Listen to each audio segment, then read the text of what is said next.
Love it. Okay, so admit. Welcome, welcome, welcome, everybody. Hi, everyone. Hello. All right. Okay, welcome, everybody. We are just we're actually a little bit early. It's now 11:30, so we'll just wait a couple of minutes to see who else can join us so that we can support you all. How's everyone doing? Doing good. How are you? Oh, I'm doing great. Looking forward to this Mamacita thing. Awesome. I love it. I can always learn. There's never too late. Oh, no. I love that. I love it. It is never too late. I agree 100%. Okay, we're just setting up a couple of technical things in the background.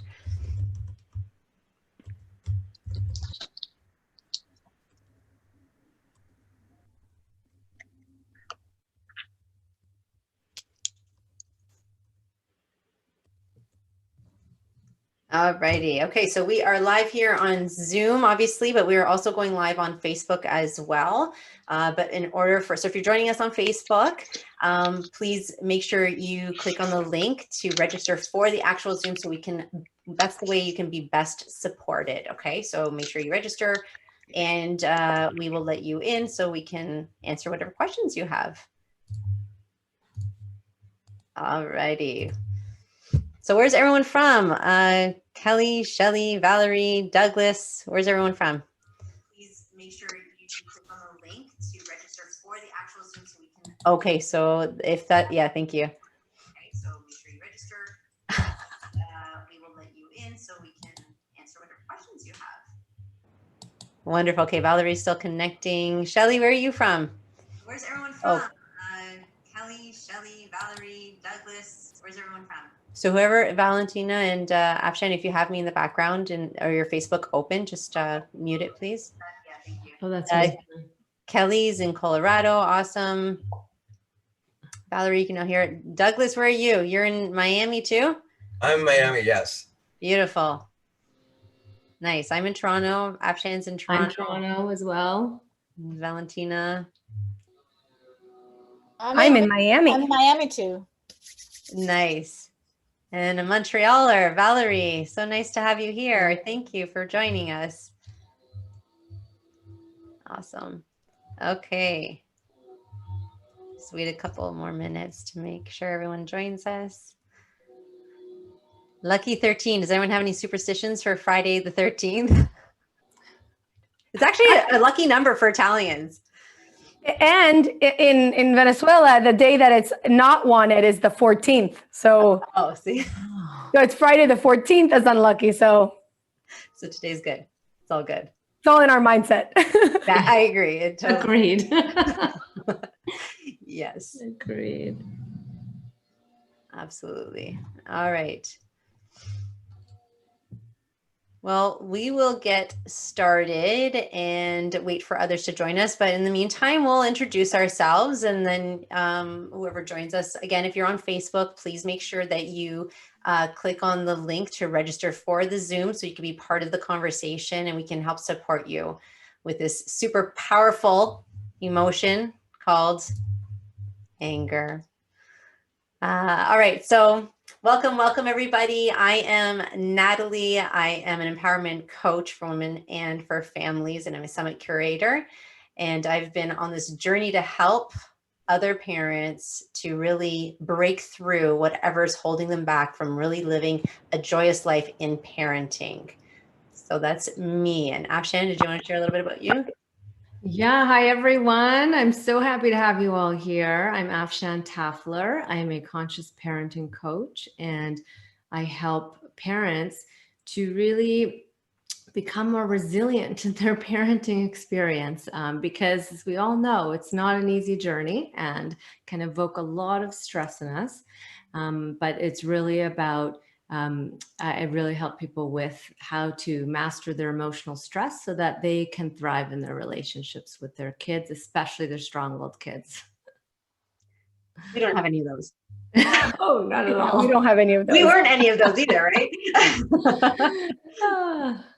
And I'm Valentina Izarra. I'm an actress, a motivational coach, and I'm the host of the bilingual podcast Mamas con Ganas. It's a podcast dedicated to self-improvement for the Latina mother. And I'm very excited to be here because I feel that this is such an important conversation, anger and motherhood.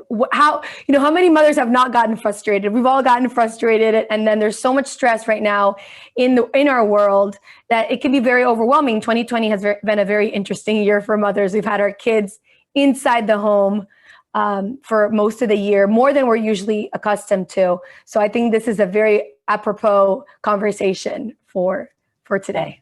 Yes, absolutely. And that's why we wanted to do it, because we knew there was a lot of stuff going on in the world. And had 2020 not come with its plethora of gifts, parenting already was pretty difficult for some of us. And that's been the journey. And then 2020 just kind of amplified a lot of things that were going on. And as we will learn and discuss, anger tends to come up to help protect us and to help be the most energizing emotion. And Afshan is going to share with us a little bit more in detail, but it really comes up a lot more when we are in these stressful situations. It comes up as our default for a lot of the cases. So hence here we are learning about it, right? Right. And so important, right? Such an important topic, because none of us feel good when we are lashing out with anger. And most of us haven't really learned how to be with anger in healthy ways. And so really, why are we all here? Like, one of the biggest reasons is because we're having a challenge and we're suffering, right? We're suffering because we are stressed, and we've tried all these things and ways of being and the tools that we know of, and they're not working. And so something needs to change. There needs to, we're looking for a different answer, a different way to do this. And so that's really why we're all here. Yeah. And that's like, actually, I think you're mentioning that because really the parenting that most of us grew up with doesn't work in this day and age. And especially in these turbulent times, it doesn't work. That's what we found going along this journey. And that's why it's so important to learn and evolve and figure out new ways that we can be with this really powerful emotion and still enjoy parenting, because that's the reality. Life happens. We are going to get upset. We are going to get angry. And that's, I think, one of the things that was most powerful along this journey that I've learned once doing this transformation with Afshan is understanding that it is a very natural way of being, whereas before it was very shameful for me. So without further ado, let's just talk a little bit. If you could, Afshan, just tell us a little bit high level what the 7 steps are to getting to the root cause of anger. And then we'll go a little bit deeper in them. If anybody has questions, let us know. You can put it in the chat, or you could just raise your hand as well. Okay, so Afshan, do you want to just tell us high level the 7 steps, and then we'll go through them? Yeah. So, my own journey with parenting a very strong-willed child who had a lot of dysregulation and challenged me to the extreme. And in that journey, I really, I was suffering, and I was like, this old way of doing things wasn't working. And so I embarked upon this path to really discover, how do I really heal this pattern that I keep getting triggered into? Like, I just can't get a hold on it. I tried so many things, even therapy, all of that. And so I really dug deep, and through that journey, I discovered these 7 steps, and I practice these 7 steps every day, and every week, and so that that's what has really helped me to transform, and has helped many of my clients to transform. So step 1 is you gotta develop a relationship with your anger. Okay, so that's really number 1. We have all been taught to really push anger away. Anger is wrong. Anger is bad. But it's a human, biologically wired emotion. So we need to learn to befriend it. And what you resist persists and then explodes inside of you. And what you befriend, you can be in relationship with, and you can help. And so that's really a shift that we want to try to make in step 1. And step 2 is called conscious calming, and it's learning how to self-regulate. And many of us didn't learn this growing up, because when we were dysregulated and had big emotions, we often were met with disapproval, disconnection, or punishment. So we didn't learn how to regulate this powerful emotion coming up, how to regulate our automatic body reactions that are happening. So parents, we all need these tools to learn how to regulate ourselves, right? And this is not about controlling ourselves. So, you know, I want to make that clear. It's about how we be in relationship with what's happening inside of us, and then how do we help that to get back to calm. And then step 3 is, Afshan, before you go any further, I just want to say, I think like just with step number 1, it's already such a big thing, because that, like you said, that relationship with anger, a lot of us have like a negative, like anger is like, has a very negative connotation. And I read that the 2 biggest emotions that we feel are joy and anger. So it's an emotion that comes up quite regularly. And a lot of us want to just push it down or ignore it. And then when we do that, sometimes when we ignore it, it just sort of bursts and comes out like a volcano. And then we feel so much shame accompanied with that. And we just have a very hard time dealing with our anger and even admitting to ourselves sometimes that we're really angry. Yeah, exactly. Like, we, you know, it's painful to be with our emotions, first of all. And so we try to avoid them. And then, to admit that we're feeling angry, because many of us have not been taught how to really be with this powerful emotion with more ease. Yeah. And in a way that is more, in a healthier way, to more assertiveness. Yeah. And I just want to, like, when you said that, Afshan, we said that many of us have not been taught to be with this emotion. Most of us have not been taught to be with many of our emotions, let alone anger. But how many of us have you, first of all, how many people are parents here? Just raise your hand, or just say yes, yes, yes, or put in the chat, just say in the chat, yes, I'm a parent. No, I'm not a parent. Because I find with, yep, I got a thumbs up from Jorna. Anybody else? Yep.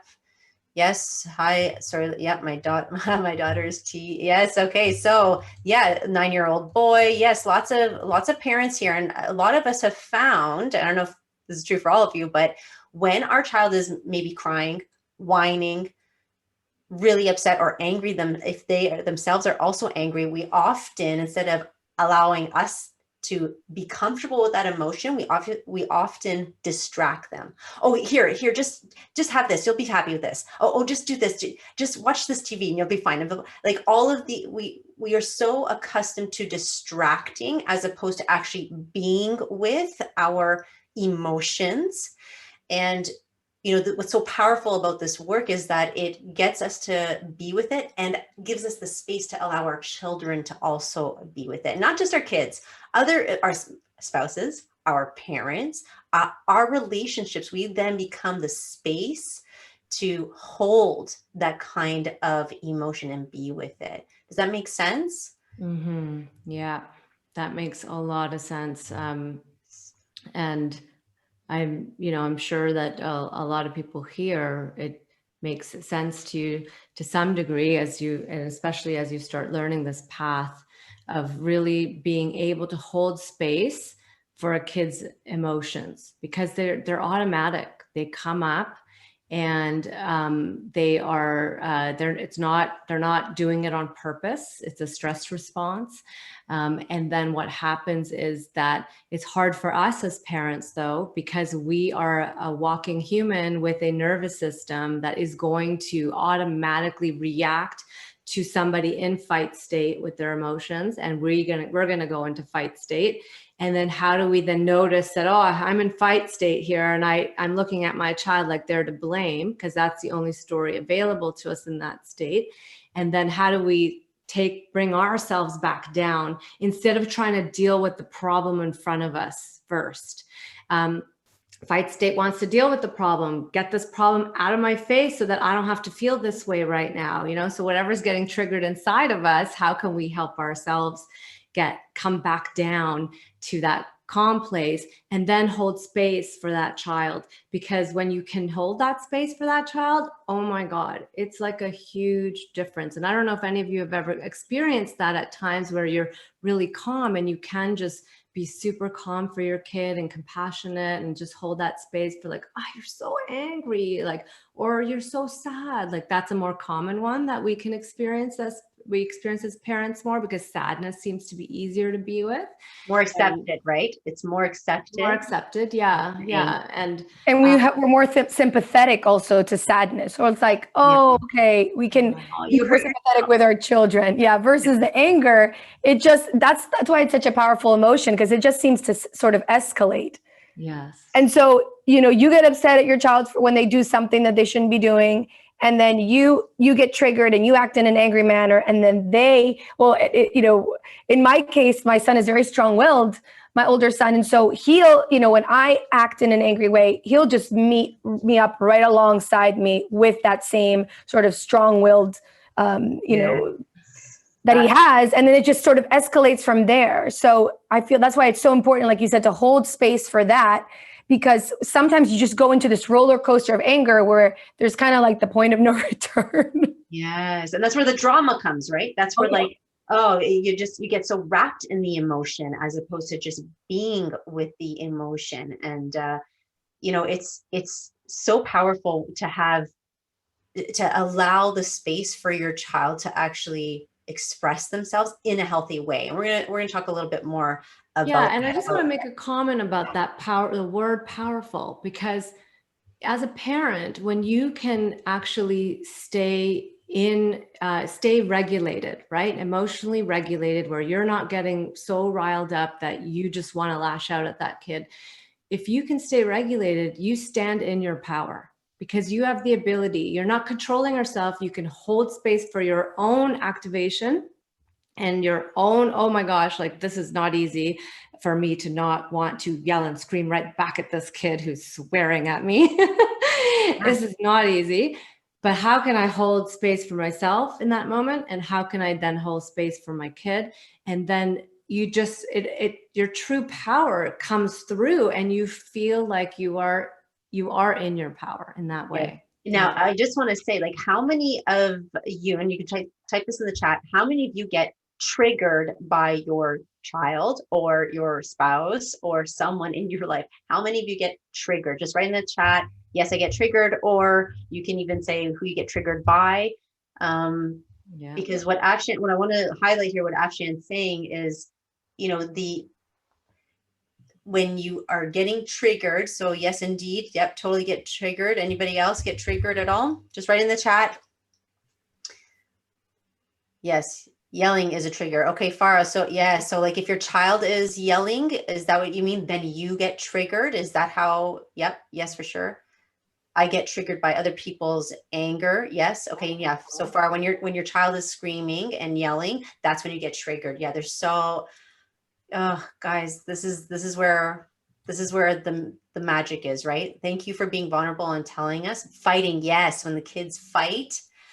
How many here when their kids fight, something gets triggered in you, right? It's like, yeah, like for me, my son doesn't have a sibling, so when my husband and my son, get into a fight, triggered.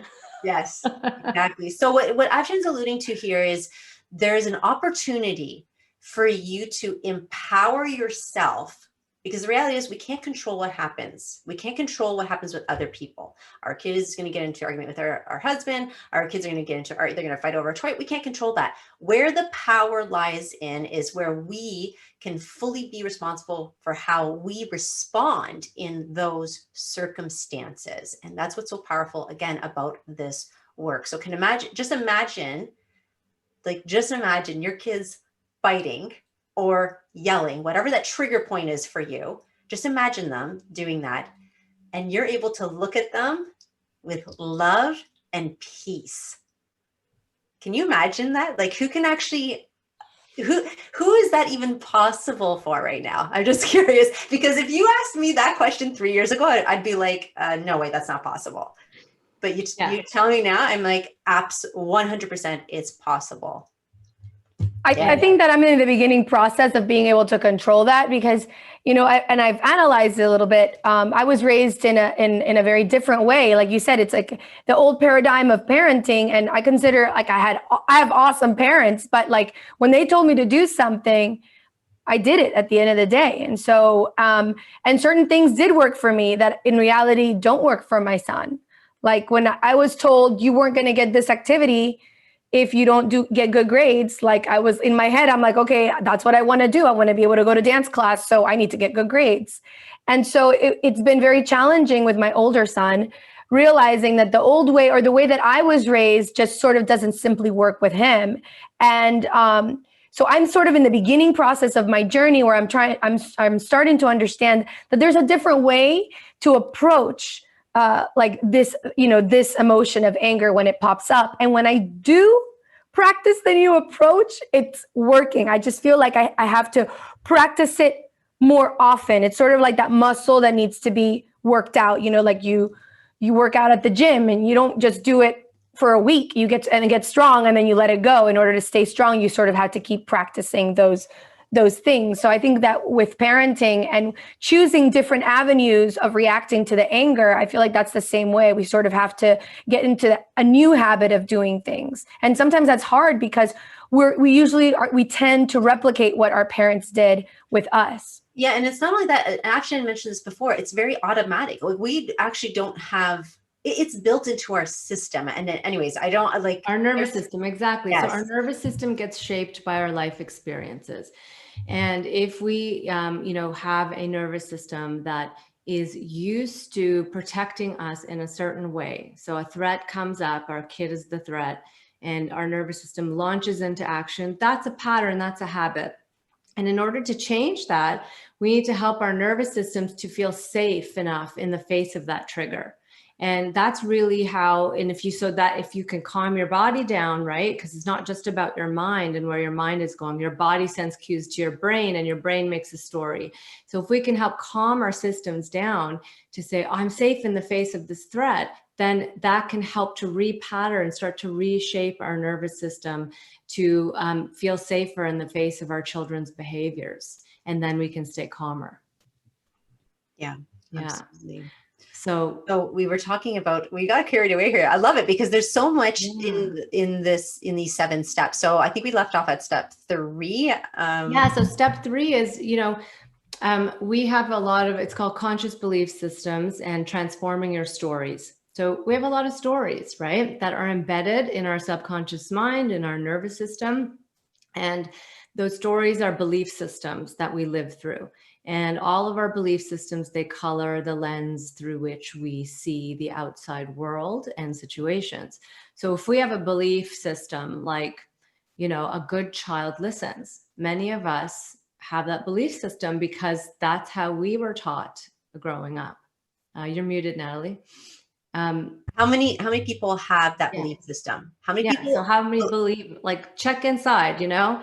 Do I believe that a good child listens? And answer truthfully. Yeah. And you can just type it in the chat. Yes, I believe that. And if it's not you who believes that, is there someone in your, like, whether your spouse? Part of you. Yeah. So a part of you believe it. Like you probably have a part of you that doesn't believe it because maybe you've done a lot of reading and research and maybe you're on that conscious parenting path. And so you have more knowledge and understanding. Yes. But when your child doesn't listen, do you get triggered?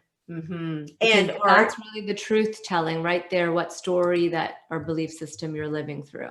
Right. And I was going to say also, if your spouse has that listening, or someone else who's also very close to your child, do they have that listening? So then when they're not listening, they kind of make comments to you. Oh, what's like, why isn't your child listening? They're not listening to you.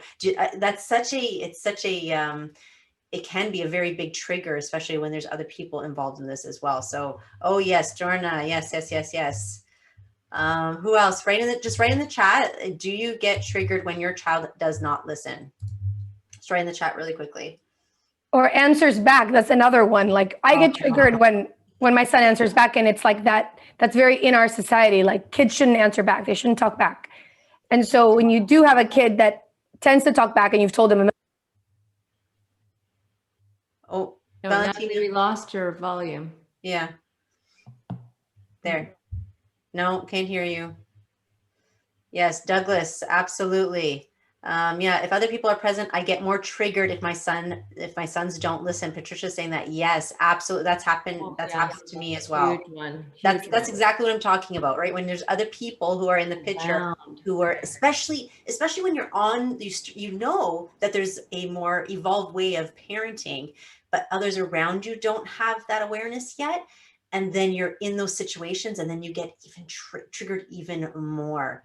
Yeah, Yes. and that's natural, right? Because as human beings, we're also really wired to care what other people think, because that helps us stay connected to the tribe. And so that's literally wired in our survival mechanism of our systems.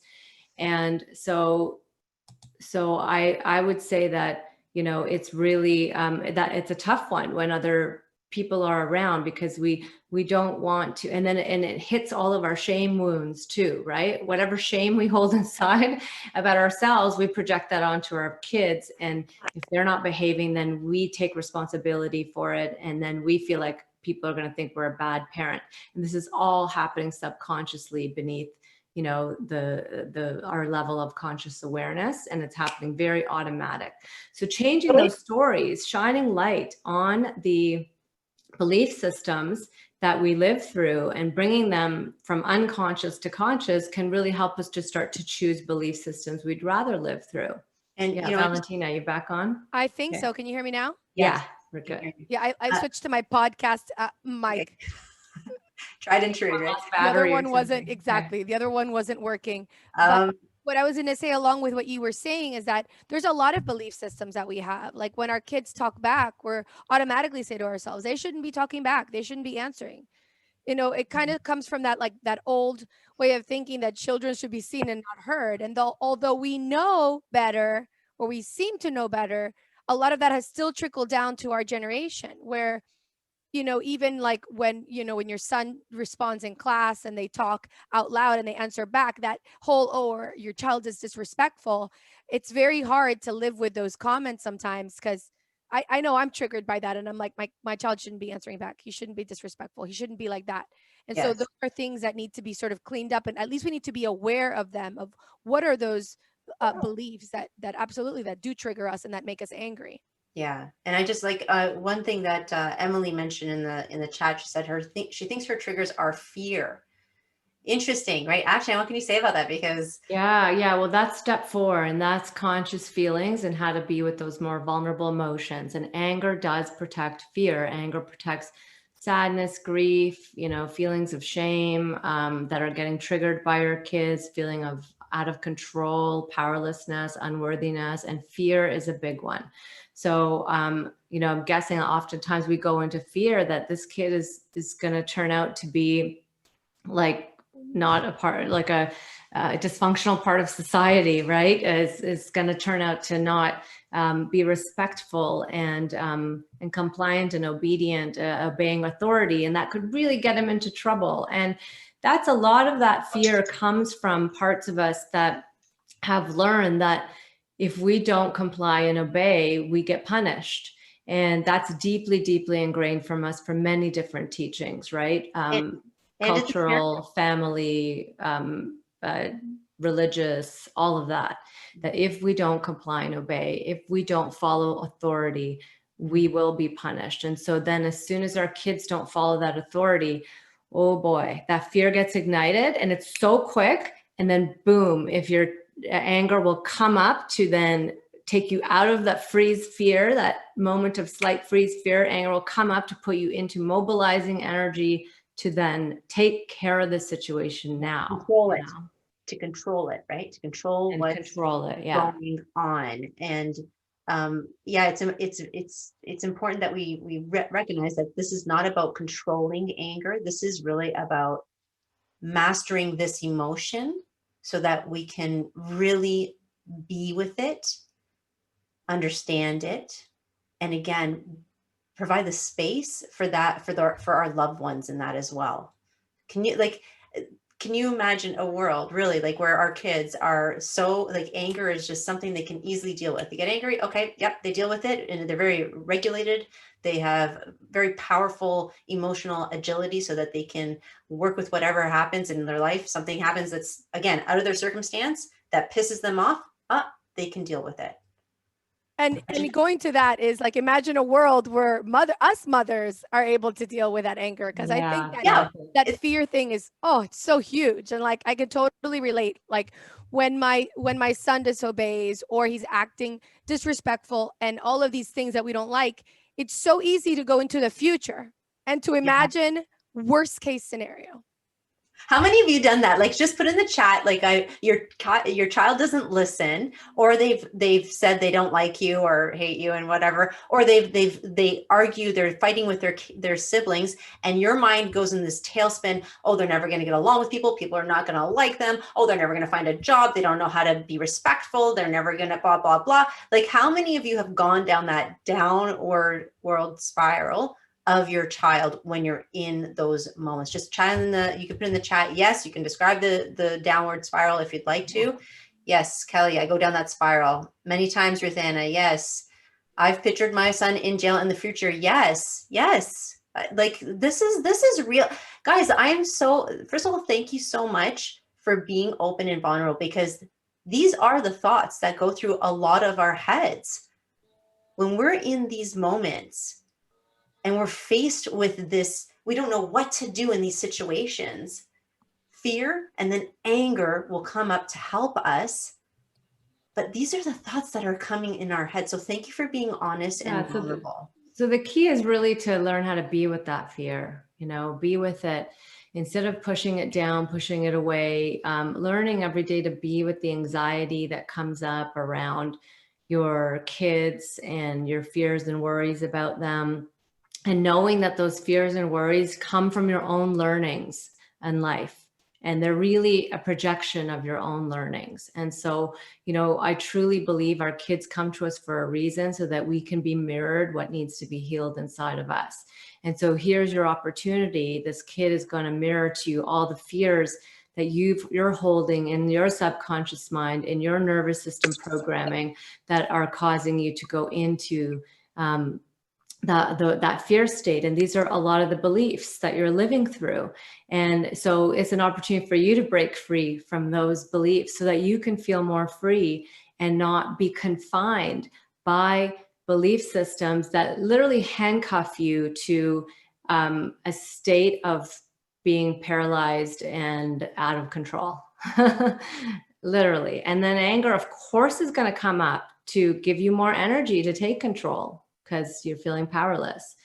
So these are our own belief systems that live in us, and our kids are just mirroring it to us to help us to heal it. So it's interesting because usually we point the fingers at the kids and like, why is my kid so angry? Like, why is he so frustrated? And then you realize, like, when you start to do the inner work, it's like, why am I so frustrated? And why am I so angry? Like, and how do I respond or react when I'm faced with the circumstance that puts me in that position of being angry? And how do I, because they're learning. And actually, this is something that you've said before, is that kids, we all can pick up on energy, but kids pick up on energy way easier, more so than words, our tonality, how we're saying. They can pick up on that energy. So even if we are not necessarily rageful, angry, but even if we're just pissed and we're like, why aren't you doing that? Why are you doing that again? Like, even that kind of anger through that way gets transmitted to them. Yeah. They start to learn. Yeah, exactly. Well, because their nervous systems are reading our nervous systems.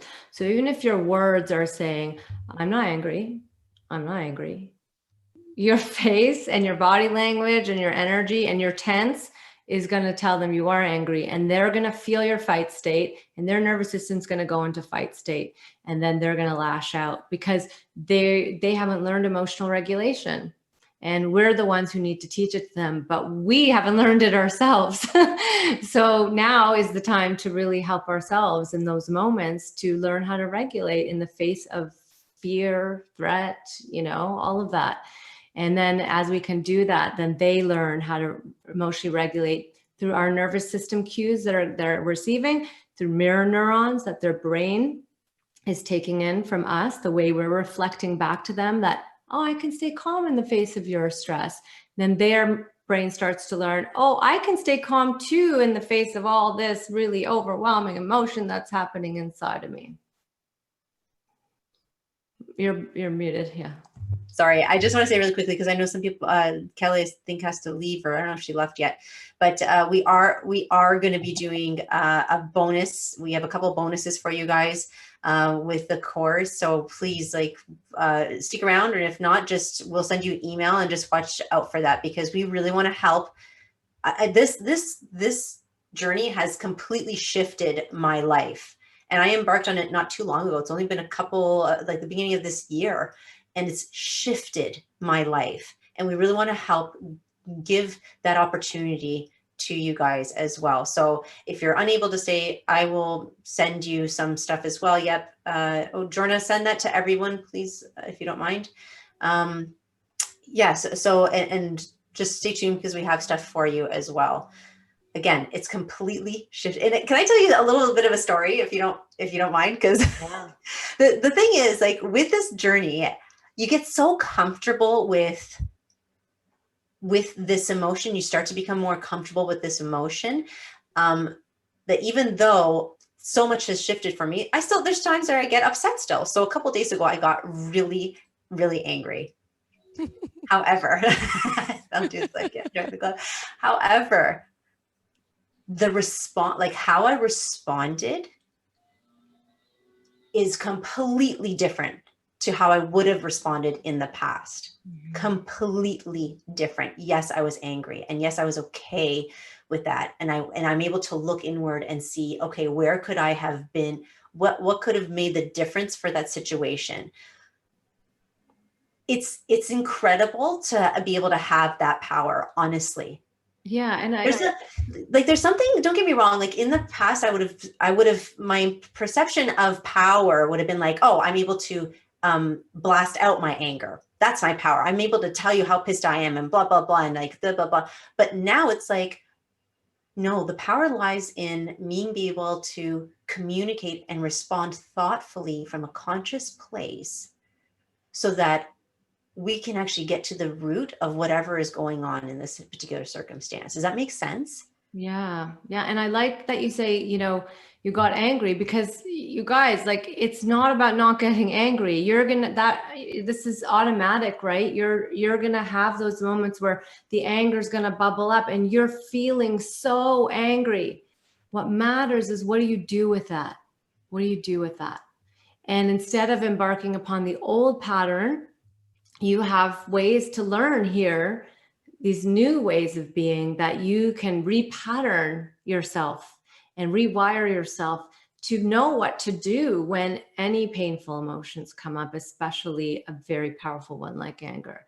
So that's what I'm hearing with Natalie, right? Yeah. Yes. And I want to add, I think, like, at the end of the day, the goal is not just being able to control anger or to manage anger and to be able to communicate consciously, but at the end, the goal is really to have an amazing connection with our children. Because when we react from an unconscious manner with the emotion of anger, we are sort of disconnecting ourselves from our children and not building that relationship of connection that we really do want with them.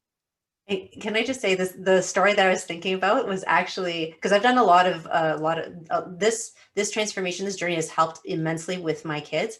But that particular story that I was talking about was actually with my husband. Something to do with our kids and with my husband. And that has, again, because we're all in this house together, we're all in this dynamic together. So now it's kind of like, okay, I'm able to employ these shifts with my kids, but also with others, my loved ones, my husband, which is huge. Like a conversation that would have been probably very dramatic, very very high intense emotions. It wasn't like that anymore. It's so powerful. So anyways, I just wanted to share. It's not just with kids, although that's a good starting point. Because they mirror us, right? Just like you were saying, Afshan. Yeah. And, that whole ability to connect and have a really trusting relationship with our kids where they can come to us for anything is really about the ability for us to be able to stay in that very compassionate place for their struggle and for our own struggle and then for their struggle. And the way that we do that is really step 5, which is breaking that guilt shame cycle that we all go into when we do get angry, and really learning a practice of self-compassion. And we have all been taught that in order to do better in life, we need to be hard on ourselves, because that is the kind of parenting we often received. And it did push us to be better, but then we developed those inner critical voices in our head that grew up with us. And in our adulthood, we do that to ourselves. We're very hard on ourselves. And we have inner critical voices. We have perfectionist voices. We have needing to control voices and parts of us. So the challenge with that is that it doesn't allow us to be in that space of compassionate for ourselves. If we're not getting everything done, if we didn't succeed on something the way we wanted to, if we're not being perfect in the ways we would like to be, and having that practice of self-compassion really helps us to let go of those stresses more and to bring a lot of comfort to our own system in a way that many of us have never learned. And the research does show that self-compassion actually helps you to do better than being hard on yourself. So you don't give up by being kind to yourself. You actually do more because you become way more motivated. And then you don't sit in that guilt, shame, depression, whatever it is, cycle that we can often go into. So how many... we move back up into, we forgive ourselves, we move back up, we do the repair, with our kids, we come back into connection with them because we can be compassionate with ourselves, then we can then be compassionate with our kids. So how many of you have, and again, just write in the chat if you'd like to, how many of you have felt guilt and shame when you express your anger with kids, whether it's through rage or whether it's through you just yelled, or whether you were doing that passive aggressive sort of anger, but you thought you were calm? How many of you felt that guilt and shame? Okay, just put in the chat. Yes, definitely. Yep. Yes, many times. Yes. Okay. So this is, and I'll tell you another little story. Leaving for school in the morning was such a disaster for me. Like, honestly, first of all, it's like herding cats. Like when you collect cats and try to get them out the door, which almost never happens. Like, really, my kids it was horrible. And I would get so frustrated, yell.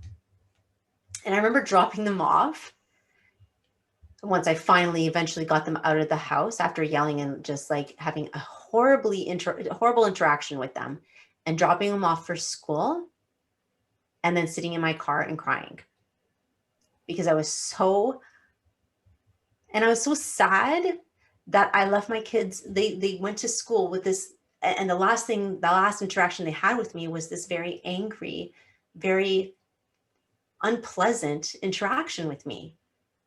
That's how and exactly what Afshan's sharing here. One of the first steps for me through this transformation was giving myself some compassion and forgiving myself, and then getting the inner work done so that I can shift that.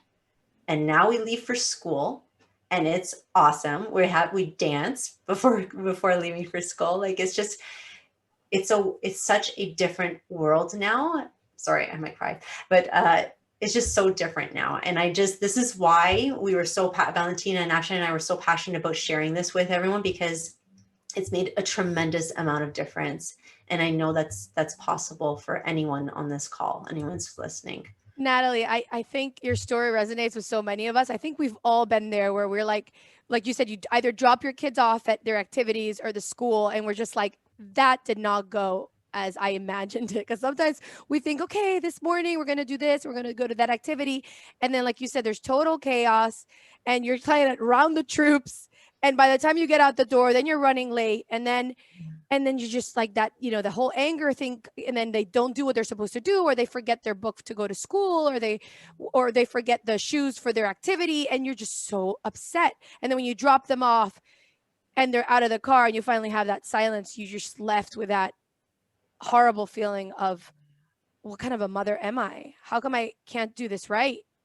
Like, why I have a good interaction with my children? So I think that learning that self-compassion and that step 5 is so important, because there's nothing that's as miraculous, in my opinion, as learning to like love ourselves first. Because at the end of the day, I think what we all want is we want to be good mothers, and we want to take care of our children. We want our children to be able to fend for themselves in the future. And we're wanting their happiness. And so that's why when we feel that we are not functioning as best as we can as mothers, then we feel like, oh my gosh, I'm a total disaster and it's completely my fault. So when we're able to love ourselves and sort of, forgive ourselves for those moments, and then do like a reset and then go back, it can be such it's such an important thing to be able to do. Yes, and I just want to there's some comments here. Like, first of all, how many of you have experienced that sort of you could, like, I've questioned whether or not I should even be a parent. That's how, like, there's been times where I'm like, I don't even know if I'm fit for this job. And that's literally been some of my thoughts.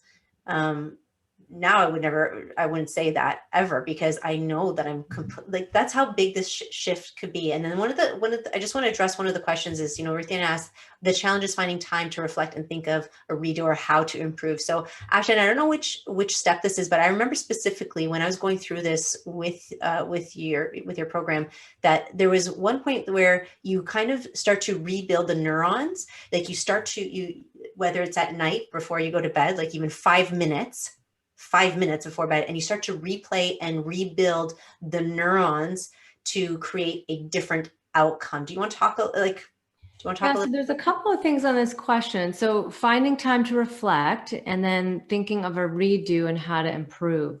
So the redo and like how to improve is that when you sit at night and you like 5 minutes before bed, you can think of that triggering circumstance, your child doing that triggering behavior, and you can imagine, because when we imagine, we start to give our nervous systems an experience of being different in the face of that stress. Yeah, the brain, just so to insert, the brain does not know the difference between reality and imagination. The brain does not. So what Afshan's talking about here, you can do this activity and you're literally starting to build those neural pathways, and your brain actually thinks that that's the reality. So sorry to interrupt. I just want to make sure people understand. Exactly. Thanks for mentioning that, because that's the truth. And so if you start to just sit with and imagine you having a different experience in the face of your child's stress, and really feel that in your whole body, because it's not just a mind experience, it needs to be a whole body felt experience for your brain to truly believe it, that you can stay calm, you can breathe, you can use your tools, and you can, have a truth mantra ready for you that you can practice, that, okay, he's just having a stress response, or he's just feeling stressed right now, and I can be here to help him. Just calming. So practicing that alone can be the, helping yourself how to improve. Then finding the time to, reflect is really, it has to be a daily practice. Like I always say, emotional fitness, right? You practice physical fitness, healthy eating. We do all these other things to help us to be healthy, and emotions, practicing being with our emotions and reflecting on them and what we've been feeling throughout our day, but not getting dysregulated in the face of them, staying regulated. Our higher thinking brain stays online. We can stay with those emotions more. We can tolerate those emotions more. And the more we can have an experience of that, the more that then we can find in those triggering moments that we can handle them with more ease. Yeah, and I just want to say the repair is the other thing. I love the whole visualization, because it's sort of like a mindset work. It's interesting because we do a lot, in the self-improvement world, we do a lot of self-improvement exercises, a lot of visualization for the future, for our goals, for this and for that. But this is the same sort of thing, but in reality, to create a connection with our children. And like you said, there's no difference. The brain doesn't know the difference between reality and imagination. And So, sorry, I just want to say, like, this literally you can start with 5 minutes a day. Honestly, you can literally just do this practice right before you go to bed. If time is the biggest obstacle for you, I want, like, find 5 minutes. You can find 5 minutes to have a coffee break, or to do whatever, or to whatever. Find 5 minutes right before bed. Maybe that means go to bed 5 minutes late. Or if you're a morning person, wake up 5 minutes earlier. I'm telling you, like, just starting. Go to the bathroom and spend an extra 2 minutes in there. Yes, there you go. Go to the washroom. You're in the bathroom. Spend an extra. Like, make it your habit. Every time I go to the bathroom, I'm just going to practice this right now for 2 minutes. Exactly. You go to the washroom anyway, so you might as well. I get on to something you always do. I find toothbrushing helps morning and night. That way you have 2 experiences. While I'm brushing my teeth, I imagine the experience. And if you tag it on to another habit, it's easier to become a habit. Yeah. And then the other question was, how do we bring this into the top tool we can have when we're in the moment, and when we are in the moment, or can see that moment coming? Okay, if you can see that moment coming, then that's the money, because that's where that's the moment of freedom, where you get to hit the pause, and in that moment you breathe. If breathing works for you, you breathe, you regulate. You tell yourself, there's nothing I need to do in this moment except for helping myself right now. I don't need to solve the problem in front of me. I just need to help myself right now. And you breathe, you close your eyes if you need to. For me, I close my eyes, I put my hand on my heart, and I say, okay, I can see I'm having a hard time here. This is hard for me. And I breathe. And then I talk to the angry voice in my head that's going off. And I have a little inner conversation, because that helps me to get separation. And this voice is like, oh, this kid, oh, this, that, no, we're not gonna get this done, we're not gonna get that done, oh, this kid, And I'm like, yeah, it's hard, it's frustrating, I get it.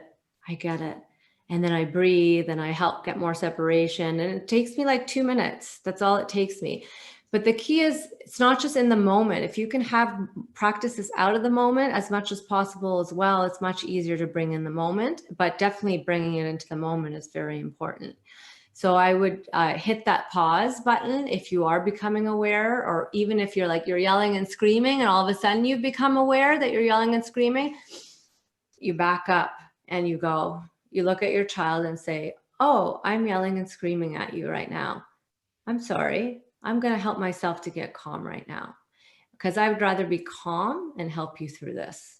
And then you just sit there and you just breathe, and your child may be flailing or trying to break something or trying to throw something at you. You're like, you're angry. I get it. Me too. I got to help myself. And then I'm going to come back to you.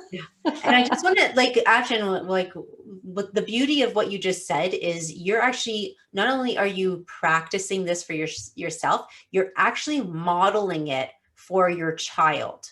Mm-hmm. So when your child gets into a scrap with their sibling, for example, or a school friend or whatever, they can, now that you've shown them what's possible, they can start to see that as a possibility for themselves, and start to, instead of engaging in continuing down that downward spiral and getting to the drama and getting all blah, blah, blah, they can start to take a pause as well and say, you know what, I'm starting to get exactly. And I love that it's encouraged to say it out loud. You know what, I'm starting to get angry. By the way, on this note, who here has ever said to their kids, you are making me angry? Who here has ever said that? You're making me upset. Just raise your hand. I wouldn't be angry if you weren't doing this right now to me. Yeah. So even that word, you're making me angry. Just imagine what really made a difference for me as well on this journey is when I saw my child get angry, then she would blame it on other people, because guess what? Guess who is doing that? That's how I used to speak to them. I used to be like, no, you're making me, when we used to get ready for school, you're making me angry now. You're making me upset. You're not getting ready on time. That kind of conversation goes in their minds, and then they start to use that. So I really became aware of, okay, not only am I I'm learning how to do this and be with this emotion, I have a real opportunity to make a huge shift for her in her life. Huge opportunity. Like she doesn't have to be 40 years old to figure this out. She could be 7 years old and get a handle on this right away. Yeah, and that's really the beauty of it, right? Whatever work you do right now as a parent, just know your kids are so connected to you that they heal too as a result. And if you can stay emotionally regulated, you're giving them a different experience of life. That, oh, I can be okay in the face of my emotions. I can help myself in the face of my emotions instead of going into anxiety, depression, shutting the world out, and then wanting to disconnect from everybody and feel like I have no one to go to and I'm all alone. Yeah. Okay, because that's often what we felt as kids, because our parents couldn't be there and hold that space for our emotions. Yeah. So Afshan, question for you. As a mom who's like, man, now I have a tween. Yeah. Gonna go into adolescence, and I'm like, man, I wish I would have known all this stuff sooner. I never know. too late. Still Continue. time Never for too late. us, like, you know, in order to be able to, I guess, emulate and model these things for our children. Who is like, my son is, for example, 12. You know, so is there still time for us moms? Yeah, Who have it's kids that are a never little too bit late. older? So emotional regulation and executive functioning, okay, that's what you need to be able to help your emotions and help you stay regulated in challenging circumstances in life and meet the challenge of the circumstance. And that development doesn't like end until you're mid, and some research studies even say mid to late 20s. Yeah. So it's never too late. The healing, even as adults, okay, we're all healing our stuff now too. So it's, and I've healed a lot of my emotional dysregulation, if not, you know, all of it. And not all of it. I'm not perfect, right? I'm human. I get dysregulated, but meaning that I've healed the patterns that where I feel like I have to like lash out. So what I would say, it's never too late. And as a tween, it becomes even more challenging, right? Because they're coming into their own and they want more independence. And a lot of our tweens these days are emotionally dysregulated. And that's the truth of the matter. If you look at the statistics of anxiety, depression, child suicide, skyrocketing rates, very disturbing. And this is, I truly believe, a big reason. There's a number of reasons behind this. You know, our world is more stressful. We're on all the time with technology. We're too busy. We don't have enough time to be. But a big reason is these patterns that have come down generation after generation after generation of not learning how to really, and it's not taught in schools either. We're not taught how to be with our emotions and know that it's human to have these emotions.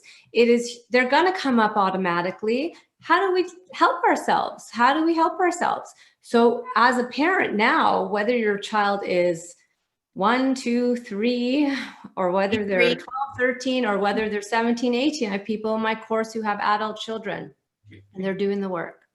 And the children see the difference and they heal and they start to learn from that too. Yeah. I just want to kind of go over the numbers of what you've gone through so that people could sort of follow. I know that you know the numbers, but for some people that need to be like reminded, can you go over steps 1 through 5, the ones that we've gone through? Yeah. So the step 1, change your relationship with anger. Okay. Accept it, befriend it. Don't hate it. Don't push it away. Accept it, befriend it. Learn how to be with this powerful emotion with more ease. Step 2, learn how to self-regulate, right? Calm yourself in those moments, knowing you have a body with a nervous system that's going to automatically react. You have automatic emotions. It's automatic. So how do you help yourself when you know you're triggered? 3 is conscious belief systems, transforming your stories, noticing in those triggering moments, what are the predominant thoughts that are coming out here? Oh, this kid is never going to be respectful. He's never going to be this, never going to be that. Those are all belief systems we live through, and they're not true. They're not true. Belief systems are based on your past experiences, you know, and you can change them. So the key is to change them to more empowering stories that, oh, this kid is just having a stress moment right now and I can help him through it. And then he's going to learn emotional regulation with time. You know, every kid is different in learning emotional regulation. Then step 4 is conscious feelings, and how do you help the vulnerable emotions that anger often comes up to protect, like fear, like feeling powerless and out of control, or anxiety, or sadness and grief. How do you really help practice emotional fitness every day to be with those? And then 5 is conscious self-care. We all need to develop a self-care practice of self-compassion so that we can break that guilt shame cycle. How do we notice when we start going down that rabbit hole of guilt and shame, and going, oh, look what's happening right now. And guilt and shame is a mucky, yucky energy to be in. And we don't want to be in that low vibrational emotional state for very long. So then as soon as we get triggered again, anger will come up, because it takes you out of that state and gives you more life force energy. Shame and guilt is very low life force energy. Anger is higher life force energy. Peace is the highest life force energy, and love. But so how can we then, move, to break that cycle so we're not in it all the time? And the more we develop self-compassion, the less anger comes up. Okay. And then step 6, which we can get into now, is conscious boundaries. And that's really knowing and communicating your limits with strength and love. And we often wax and wane between 2 ways of creating boundaries. One is we are permissive, we feel guilty, we feel bad, so we're like, okay, fine, okay. Or we're like, we're so busy and we need to get something done, and so we're like, okay, fine, you can have that, you can do that. And then the child then says, okay, so then they push for more, and then boom, the other way of setting boundaries is like, that's it, I'm not letting you have that anymore, I'm done. And then the kid's like, what just happened? But she said yes all along, and now all of a sudden she's angry at me for doing this, but she said I could do it to begin with. So these are the unhealthy ways of setting boundaries, and where we want to be is like, really know our boundaries. Yeah. Who here has hard time setting boundaries? Yes, good question. Who, just put in the chat. Yes, I have a hard time setting boundaries. Or if you resonate with what Afshan said, you are you don't really set boundaries, or you're the hard presser. So you're the person who is always setting the boundaries. So just write in the chat. Yeah, I have a hard time setting boundaries, or I set too many boundaries, or I don't set enough boundaries. Yeah, and Rithana says, and keeping them. Yeah. Yes. So that's one of the hardest things. So boundaries, we need to be consistent. And if we have parts of us that want to please our kids and feel like, oh, but I want them to love me, and like, those are little girl, little boy parts inside of us. Okay. There are little kid parts, our inner child that wants to be loved and accepted and be the good person. But you know what? Our kids, what's healthy for them is to have some boundaries. And I learned this the hard way, my goodness, because I had a medically fragile child, and I had people pleasing parts and mama caretaking parts, and wanted to please the world. And so it's really about tuning into that, like, I want my kid to love me so much. So I give in to him, and it feels so uncomfortable for me to say no. And so why does it feel so uncomfortable for me to say no when I know that this is healthy for him or her? I know that this is healthy. Yeah. I don't know if anyone else experiences this, but for me, traditionally, I was the heavy boundary person. And in fact, and then my husband was the non-boundary. So there was a lot of like confusion for our kids, and I really didn't know how to set healthy boundaries. I had no idea how to set healthy boundaries. So part of this transformation is building the parameters for yourself and what you feel comfortable in your dynamic in your family, to build those healthy boundaries in a calm and collected, conscious way, so that you can have a family dynamic that you're all on the same page with. Does that make sense? Yeah. Yeah. And it's the reason why it's so hard is like, we had growing up, if we had authoritarian parents, they often set boundaries with us with more force and punishment. And so we have a lot of wounds in our system that then there are parts of us that do not want to wound our child in that way. So then we become too permissive because of it. And where we, and then when we're done, right, then the part of us that learned that harsh way is going to come out, and the anger is going to come out to put that boundary in place. But we want to be in that middle ground of how can we stand in our power and know what's healthy for this kid in front of me, and say, I get that's hard for you. And I know you're going to push me on this, and that's okay because you're a child, and that's natural for you to try and find where that boundary really lies, because I've been permissive and I've taught you that it's okay to push, too. So part of you is the kid has learned that, right? So how can I stand in that middle ground and fierce compassion, right? Fierce compassion. I know this is good for you and I know it's going to be hard for you, but I'm going to support you through it. I'm right here. You can be angry as much as you want. I'm right here for you. Yeah. So we have a good question here. Yeah. Ruthana wants to know, does your course guide on helping parents set boundaries the healthy way? Yeah. So that's in that module 6 is the how to set boundaries in healthy ways. Yeah. So that's all part of that module. Sorry, because that's a really hard one for so many parents. Yeah. I'm just going to put the link in there if anyone is ready to shift their life. Yeah, and then there is a bonus module called How to Help Behaviors, because I know all parents really like to know, well, what do I do? What do I do in this moment? What do I do? And so that really teaches you what behaviors are really about and how to determine if your child is having a stress response, how to get to the bottom of it, how to help your child. So then, when you are from that place, then you know what's a realistic boundary to set. So if your child, you have an expectation of your child to do something and they don't have the skills to do it. So this is a lot of Dr. Ross Green's work. Some of you may have heard of him, Collaborative Proactive Solutions. If your kid doesn't have the skills to do that, but we think, well, they're 9 years old, they should have the skills to do that. Or they're 12 years old, they should have the skills to do that. But their executive development is maybe more like a younger child. So we have to look at where their developmental stage is at, not their age. Okay, so there's a big difference. We don't look at age, we look at developmental stage. What are they capable of? What are their skills? And based on that, we really need to then determine what the realistic boundary is. Can I just insert and here? Limit. Yeah. Sorry, the one thing that,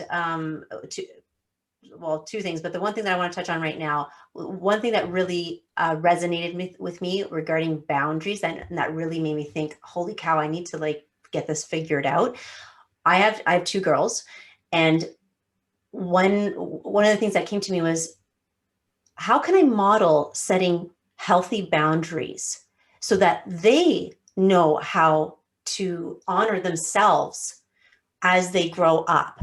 Because I would hate for a whatever circumstance might be, a friend or a boyfriend or whatever, not imposing something on my kids without them having the healthy boundary of saying, this is no longer working for me. I care for you. You're my friend. I love you. And this is no longer working for me. So even setting those kind of boundaries, when I thought about it that way, I was like, oh, I'm not modeling really good boundary setting with my kids right now, because I didn't know how to do it. Because to your point, Afshan, it was like when I was growing up, do as you're told, and that's it. Otherwise, Yeah, and not only that, our parents, our relative comes over and they're like, oh, sit in their lap, give them a hug. Or as a baby, oh, here you go. And the baby's like, no, I want mommy.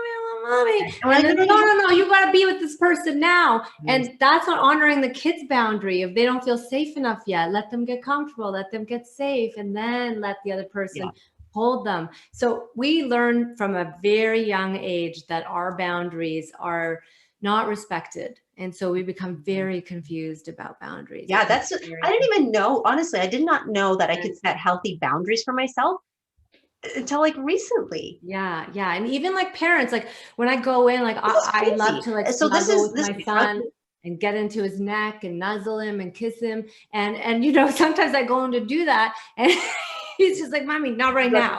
And I'm like, okay, I got it. And I listen to it. I don't force myself, or whatever. Yeah. So this is just an example of how, I was just going to say that in some cultures, even more, like in the Latino culture, Georgia just said, oh my God, the Latinos, we're like, kiss your uncle, we're so we don't respect that at all. And you know what? I know it may sound, this is just upset. Some of it is really cultural, so it's understandable. Yes. So I just want to mention that it's not to give up your culture, but it's how do you make your kid comfortable in that culture to feel safe enough to do it versus forcing them so that they can learn a bit of healthy boundaries too, that they have the right to their boundaries. Yeah. Right. And that's the whole point, is setting in this during this transformational journey, you will learn how to set healthy boundaries that work for you and for your child. Because setting healthy boundaries is about that dance between honoring yourself and the other person.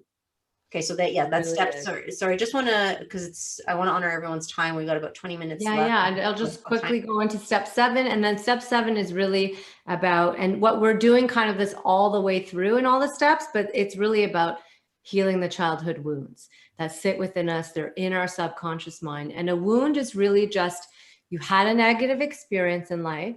You didn't have anyone to help you with those big emotions. Okay. You felt very alone. And in that moment, you took on a belief system and you have trapped emotions that never got expressed. And then in the present world today, your kid does something bad. So you took on a belief system. I'm bad. Okay. I'm bad. And I have all this sadness and grief associated with that. Okay. As kids, we all take on these beliefs. Okay. I've had so many wounded child parts of mine that have thought I was bad. Then your child does something bad. Your wound gets triggered, and then anger comes up to protect it because it's too painful. It's going to flood the system. And so what we want to do is I do a practice of going subconscious where we get to see what anger is protecting and those wounds, those childhood wounds.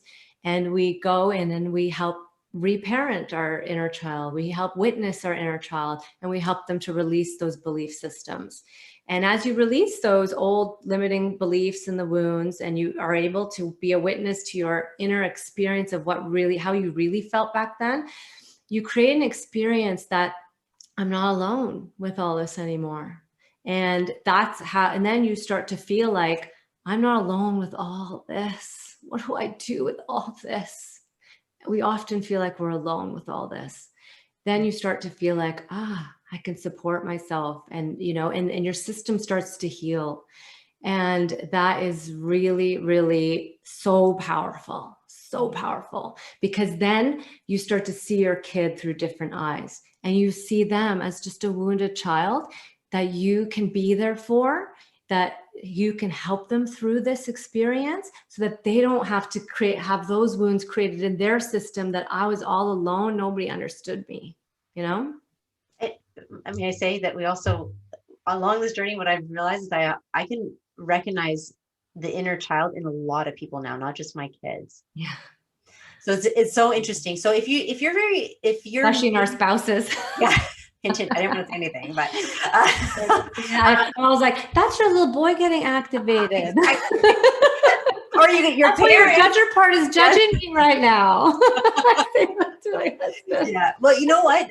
Douglas says maybe a spin-off course to apply adaptive steps with your spouse. No. This is in the course. You can do this. I've used when I got upset towards your spouse. Yeah, absolutely. I'm telling you, when I got upset this week, and it was about when I was sharing earlier about my spouse, and I got upset, I actually used the meditations from this material, from this course to help me get to a place of neutrality and be like, okay, this is how I can respond to this. Instead of being angry, respond and speak about it in a conscious way. So you can use this with anybody. Yeah, you can totally use this. And I'm going to mention that there is a bonus. It's probably going to come out in January, which all course members are going to have access to any future bonuses that come out, but it's going to be a bonus mini course on anger and issues with your spouse as well. So that'll be a little bonus in there to be more directed towards your spouse. Yeah. And if you I don't know how many people are familiar with this, depending on where you are on your journey with this idea of trauma, this idea of these childhood wounds. When I first heard that, first of all, write in the chat, if you think that you have experienced trauma in your life. And the reason I want to share this and talk about it is because I thought I had a very great childhood. My childhood was pretty decent. There's nothing outstanding or really crazy. My parents are great, blah, blah, blah, blah, blah. However, there are still these wounds that are coming out that I am being really faced with as a parent. Again, because as we said earlier, your child is the one who's mirroring a lot of this to you. And then I started to realize, okay, why am I reacting this way? Why am I getting triggered this way? why? And then you start to go in and do some of the work and realize that there's a lot of stuff that can be resolved within, and that ripples out to everywhere else, with your child, with your spouse, with your siblings, with your parents, with your neighbors. Like I just want to be clear, like, yeah, if you do this inner work, you shift your whole system and you become this person who's like, I got this. Child screaming, husband upset, stuff food on the stove, I'm trying to cook it. They're like yelling in my ear. Oh, my system's getting activated. I breathe, I turn, I'm like, I've got this. I can do it. Instead of, oh my God, I'm so overwhelmed. Enough is enough. I can't take this anymore. Okay, I'm being really dramatic. Okay, but who's this, Valentina? But that's dramatic really how I get in those moments. I'm baby. dramatic. The dramatic is the real life. That's what happens. Right. Like you say, we have the cooking here, the doorbell's ringing, the one who hasn't done his homework, the other one who's jumping on the sofa. Yeah, exactly. And so it's this feeling, this inner sense of, I've got this, I can handle it, I can do it. And not in a stoic way, not in a way of controlling myself, but in a real, authentic way of, I can support myself through this, and I can support the yahoos around me right now. They're in their madness. I could support them too. And you know what's so beautiful about that? You really, and we talked about this before, is having, just empowering yourself with that kind of ability to just imagine yourself in the chaos, and you're just in the middle of it, and you have peace, and you're able to see and be the watcher. Okay, Afshan talks about this all the time, the watcher of what's going on without being dragged and pulled into it emotionally. Yeah, you can see what's happening for you in your inner system, and then you can help yourself and then see what's happening for them, because you're back in your regulated higher thinking brain, not in your stress brain, which is your amygdala fight or flight brain. Yeah. Afshan, just for the people that might not know, how does the course, what does the course look like? Are they going to be guided by you, or are they going to be doing the modules by themselves according to their own time? Tell them a little bit about that, the mechanics. Yeah, so you can click on the link as well to see what you'll get a lot of details there, but basically it's 7 modules for the 7 steps. There's 2 bonus modules. One is about really how to set your vision and intention as a parent, and one is about how to help your kids' behaviors. And so it's you will get these 7 modules, 1 release per week, but then you get live coaching. So you're going to watch those on your own, and then you have guided meditations and coaching worksheets. So it's to simulate as much as possible what a real coaching experience with me would be like, where we go inside into your subconscious, help you to become the watcher of your system, and start to learn about, get more awareness about what's going on inside of you. And then we have live coaching calls included as well. So as a bonus today, normally you'd get 4 months of live coaching calls, 1 call every 2 weeks. So that's 8 calls total. And then, but today, if you sign on today, you get 8 months of live group coaching calls. And so that's 16 calls total. And so for, this work can take time, and Natalie can account to how the calls have been. Yeah. Yeah, so I just want to attest to the calls, because I've been on the calls, and the hardest part about parenting in general is that you often feel alone. When it comes to this huge emotion of anger and feeling shame and guilt around it, you can feel even more alone. And what I love about these calls is that, there's a support group of other parents who are going through these motions, and you get to see what's happening with other parents that are very much in the same boat, and you get to support each other and help each other. And because, I have way more great days now than I did before, but there's still times it's the ebb and flow of life will always happen. And that's what's so beautiful about these supportive calls, is that Afshan is there to help support you along this journey, and to have those extra bonuses. Honestly, guys, it's like having her in your home, kind of. So it's awesome. One-on-one Zoom call with you. Yeah, exactly. Exactly. And it's been a life, because there are times, even though I've transformed immensely, there are times like I'm like, wait a minute, I don't know how to deal with this one. Okay, I can get some support during this call. And that's why I love about the calls. But also the course, and as I said to you, just there's a live Facebook group too, where you get, Yes. I answer questions every day in there. So that's another platform to get questions answered if something's really coming up for you as well. Yeah. So a lot of support is what we're trying to say in this course, because I know that these patterns, to change these patterns can be challenging, because they're so deeply ingrained in us, and they are protecting our wounds. And so they don't want to change necessarily. But and so being part of a community can really help us to feel like we can do this, because we see other moms, other dads doing this too. And so can we. Yes, it's totally possible. I'm living Encouraging. evidence. Well, I can't wait to start it. That way all the craziness can be going around it. And I'm just like, Right. And when you do get upset, because that's going to happen, you are equipped with tools to help you in those moments. And when your child or your spouse or whomever gets upset, you are equipped with tools to help you in those moments. And we talked about some of those tips and strategies today, but the course goes through those in depth.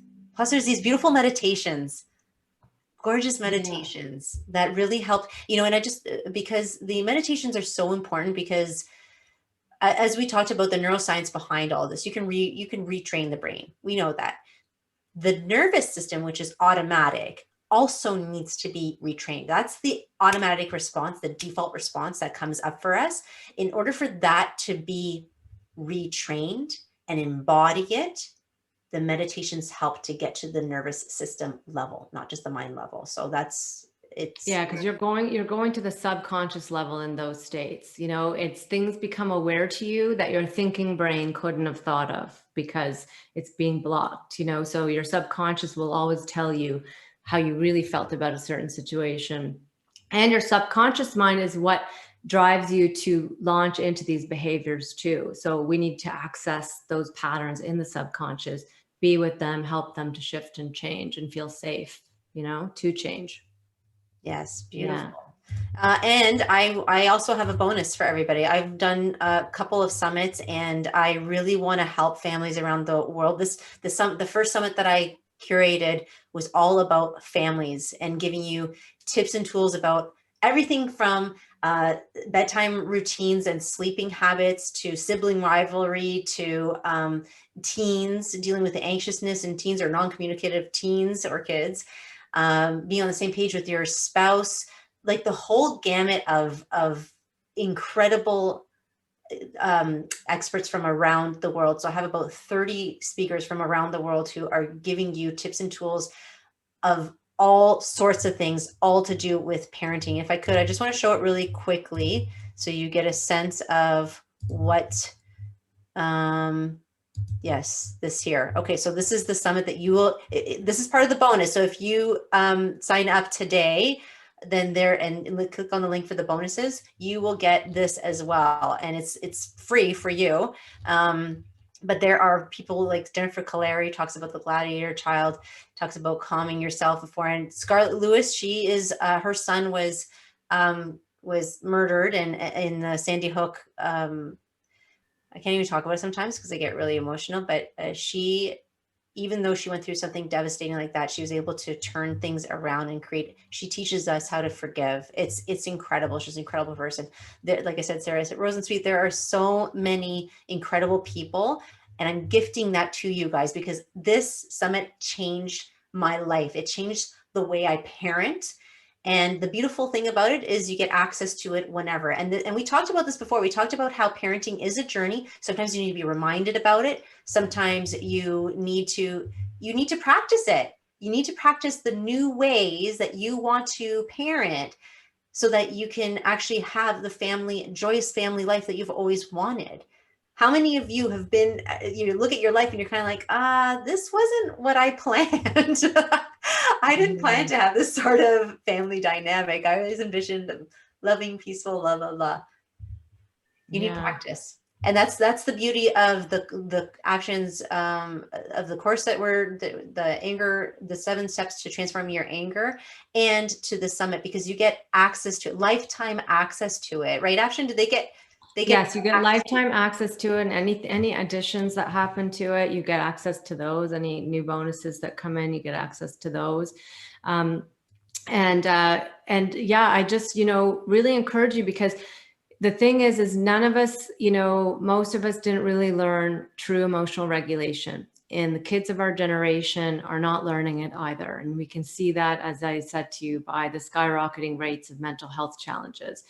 And what we really can do, our greatest gift to our kids, is not what we buy for them, and not all the programs we put in them, not the nice school we put them in, or anything like that. The greatest gift you can give your child is to be able to be resilient and feel like they can handle life's challenges with more ease. And that comes through learning emotional regulation. And that gives you resilience. So as a parent, to learn it for yourself for the first time, to change the way in which you handle stress, and to create resilience for yourself, so that you can go, oh, challenge is here. All right, challenge. I don't like it, and it makes me upset, but I can handle it, and I can handle it in a way that doesn't make me stressed and sick inside, and doesn't make me lash out on my kid. I can handle it with ease and with confidence and with compassion for myself.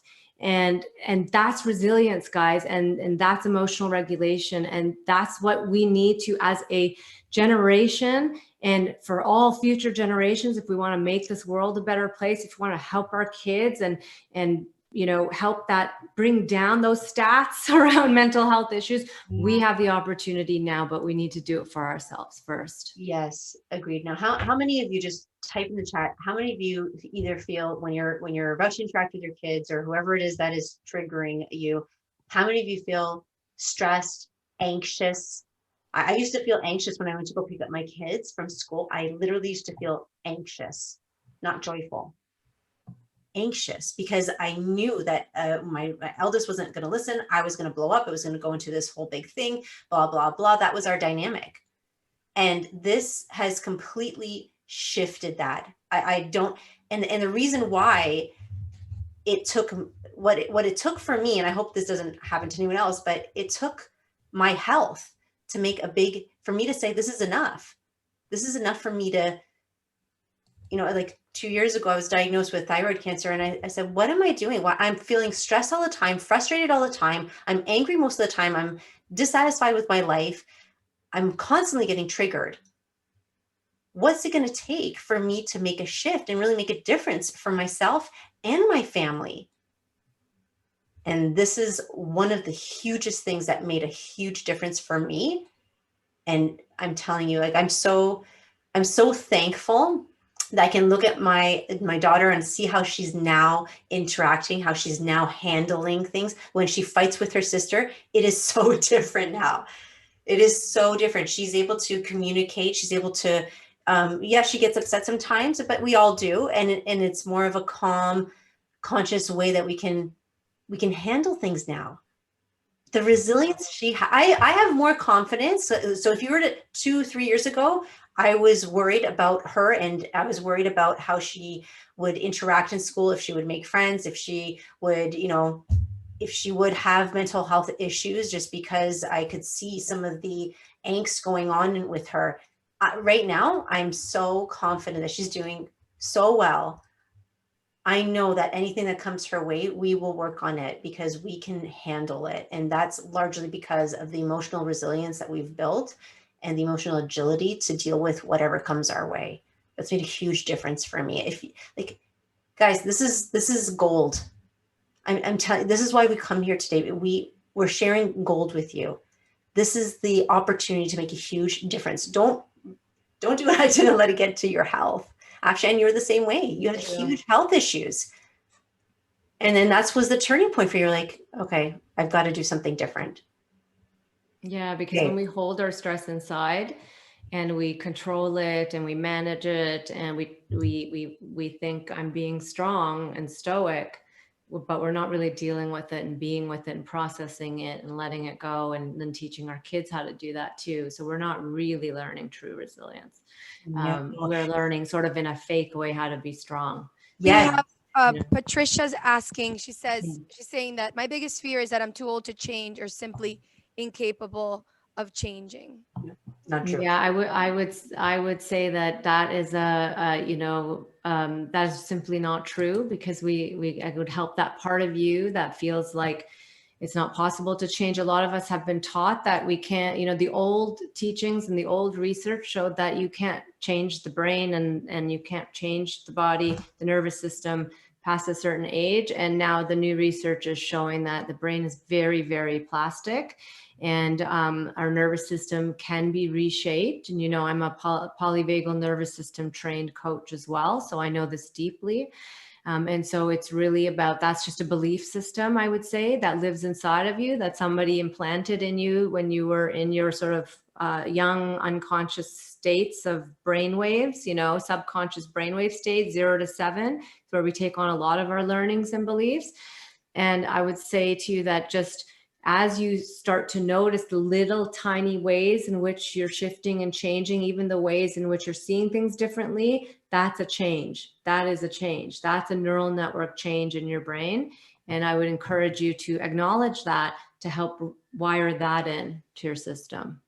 Yeah. So it is totally, completely possible to make a shift. If you're open to it, you can shift it.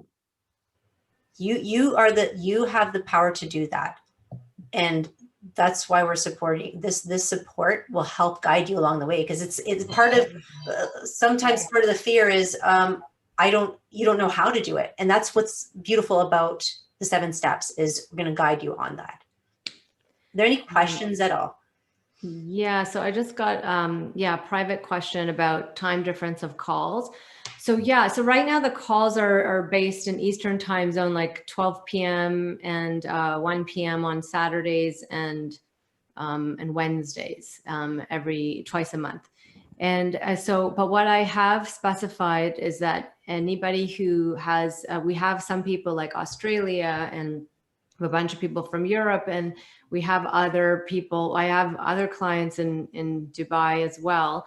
So I can, 2 things. One is I can often add in a bonus call a month, and then you can also send in your questions to me.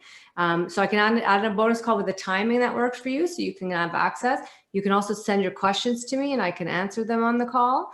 And you can get the recordings. You'll always get the recordings, so you can watch that as well. Yeah, I was going to just say, like, everything is recorded. Your meditations are, the live calls are recorded, so you can always go back there and check them out if you like. And then if you have questions, you need live support, like right away support. The Facebook group is there as well, and of course we'll be able to support. Yes, so Facebook group is more of a daily thing that's available. Yeah, and then so there's lots of support. I aim to provide as much support as possible. Even people send me personal emails and I email them back. And, I'm very much about service and support. Okay. Because I know everybody needs that help, and I'm happy to be there for you.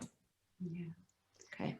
So listen, it's 1, and I really want to honor everyone's time. Thank you so much for being here. Does anybody have any last questions, or Valentina, Afshan, anyone say anything else before we close off? Because I want to say, like, if you have questions that come up after this, the replay is going to be available in the Facebook page, right, Natalie? Yes, just but if you have any questions, just type your email. You can either type it here, or if you know the Facebook group, just send us an email. Yeah, so I was thinking in the Facebook group or on the page, you can ask questions. I can chime in there later and answer some questions for you. Or if you have any questions, any pressing questions right now, I'm happy to answer one before we go. Who's it going to be? Who's going to be the one to ask a question? Come on. This is where the work is, guys. Getting yourself out there, getting a little uncomfortable, doing something completely different. Like, how many of you have dealt with your anger? How many of you have had a different viewpoint about your anger? I would ask you, what are you walking away from this with today? right?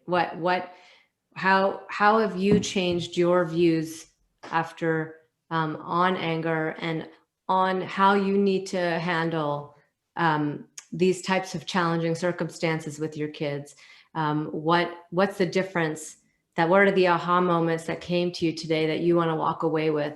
I encourage you to think of that now and really take that away with you and ask yourself, okay, how am I going to take this and really help to wire this new belief system, this new way of thinking into me? Yeah. So if you could just write in the chat one thing that you, like Afshan said, is an aha moment from our session today.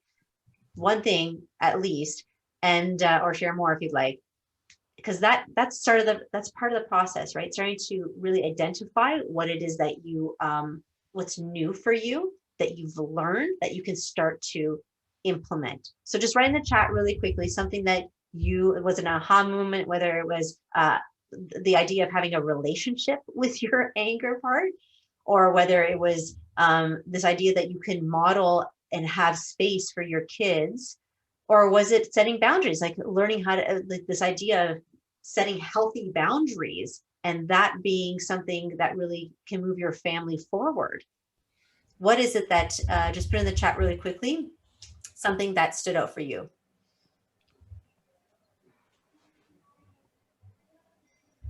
Come on, don't be shy, guys, because this is the part where you guys can make a difference for yourself, okay?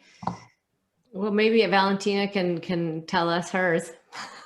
Well, for me, there's lots here.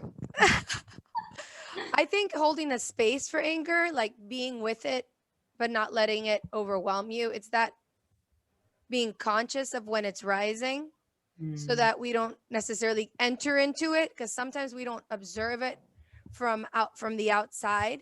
It's sort of like anger comes in and it's just, we're like in the anger, like, instead of just saying, okay, it's coming. I feel it. It's rising inside of me.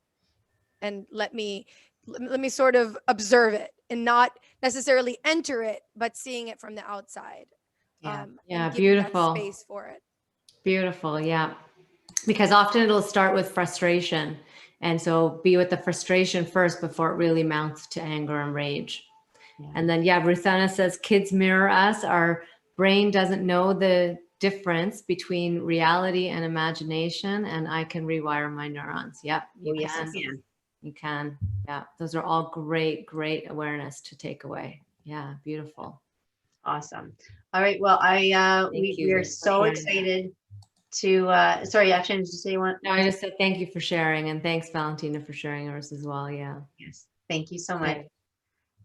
Thank you so much, everyone, for the session today. I hope you got lots out of it, lots of tips and strategies on how to start to be with your anger and see it in a different way. And like I said, the bonuses that both Afshan and I are offering to you guys are only valid for 24 hours. So this is the pinnacle point where you can make a huge difference for yourself, for your family, and for generations to come. So make it happen. Make it happen for yourself. This is where you have the power, okay? We're going to put all the links in there. Make sure that if you have any questions, make sure you reach out to us and we'd be happy to help you out. Valentina, Afshan, anything else you want to share? No, I'm so grateful for all of you for being here and showing up, and just showing up alone is you're doing the work. So I thank you for showing up and being part of this mission of creating a more peaceful world. That's my mission. Starting with yourself. Starting with yourself. Amen. And let's all, learn how to regulate our emotions and like learn this, because I think it's definitely gonna change the world. Thank you, guys. Thank you, ladies. Thank you so much, everyone. Thank you. Thank you, everyone. Thank you. Take care. See you. Bye-bye. Bye. Bye.